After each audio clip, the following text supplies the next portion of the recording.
पाठवलेला आहे तिथं आणि तिथे म्हणजे ठसे वगैरे कलेक्ट केलेले आहेत आणि सध्या त्याची म्हणजे दिसत आहेत ठसे वगैरे आणि आपण ह्याच्यानंतरची पुढची परमिशन वगैरे घेऊन पुढचे जी काही प्रोसेस आहेत ते सगळ्या प्रोसेस फॉलो करू.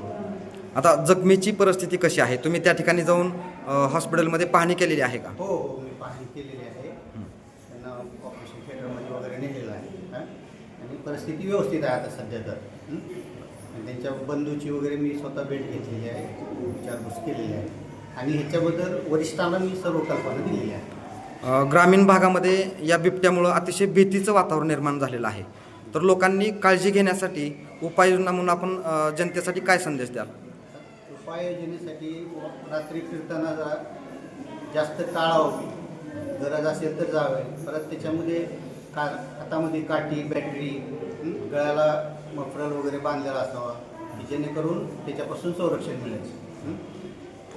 आणि सहसा म्हणजे जाताना मोबाईल वगैरे मोठ्यानं आवाज करणे, बोलत चालणे असं व्यवस्थित जर केलं तर त्याचं म्हणजे प्रमाण कमी होऊन जातं आणि तो असा हल्ला वगैरे करत नाही.